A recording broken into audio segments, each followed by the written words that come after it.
As a designer, I know that getting the right feedback can make or break a project. So in this video, I'd like to give you 4 tips on how you can give better feedback to your designer. Don't be vague, be clear. There's nothing worse than getting vague feedback. I just don't like it. It's really not speaking to me. Can you make it pop? Can you make it classier? One person's pop isn't the same as another. One person's classy is another's tacky. You have to be more specific when you're giving feedback. For example, say you're not sure about the colours. Then say so. Maybe give some suggestions of colours that you think might work. This then gives the designer a clearer area of where you think the problem is with that design. It doesn't mean that they will use the colour that you're suggesting, but what it does do is it opens up discussion about the project, and it lets you see if you're both actually on the same page when it comes to the goals of that project. If you're not on the same wavelength or on the same page, then something's been miscommunicated somewhere. So this gives you the opportunity to bring your heads together again and discuss where that might have happened. You just won't be able to enter into those types of discussions if you turn around and just say, "No, I don't like it." The next thing is to try not to direct. You may be paying for the project, but the designer has way more experience than you when it comes to designing logos. Otherwise, you'd be designing the logo yourself now, wouldn't you? If you try to direct the designer, things can get a bit awkward. They may feel that they're only there so that you can get them to push a pencil around a page or some pixels on a screen. Now, I've been in that situation and it isn't great. The designer feels undervalued, and also that you're not listening to the advice and expertise that they actually have and can give to you.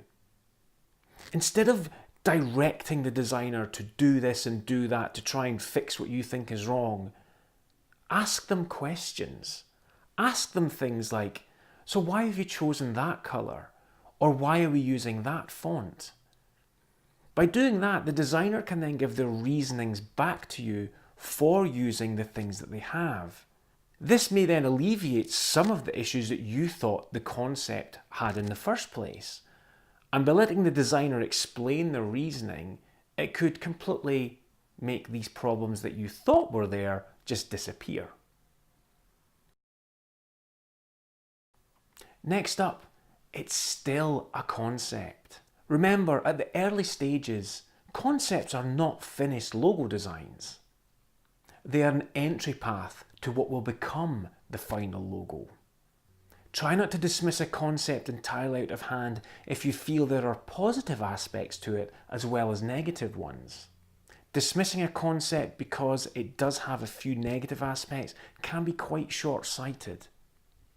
Explain your feelings, both positive and negative, to the designer. The designer will then take on that feedback when it comes to the revision stages of that concept.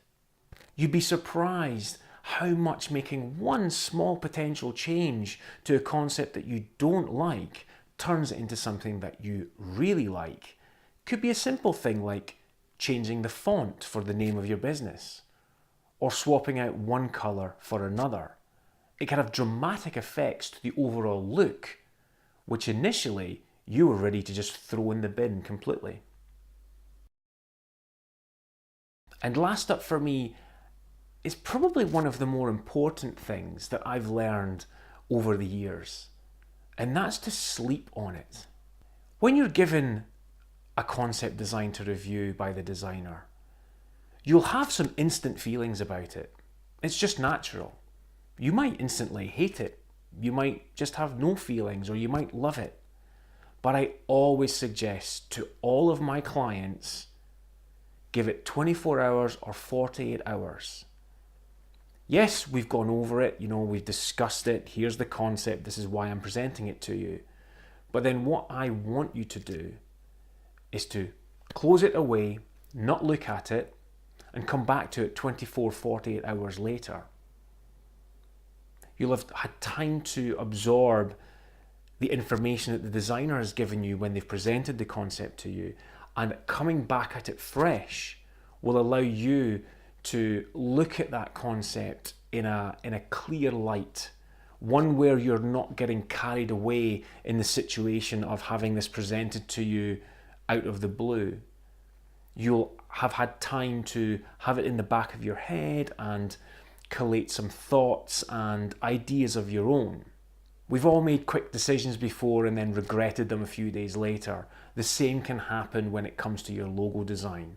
You want to make sure that you are giving clear and concise answers and replying to your designer with good constructive feedback, and not ones which are entirely made up of first emotional responses. So if you follow those guidelines on giving feedback to your designer, you're probably going to end up with a much better result when it comes to the final logo. It'll be more measured, everyone's opinions and feedback will be taken into account, and it will all be built in to the final logo design. As usual, I hope you found this video helpful. If you have, give the video a thumbs up, subscribe to the channel if you haven't already, and until I see you next time, stay creative, folks.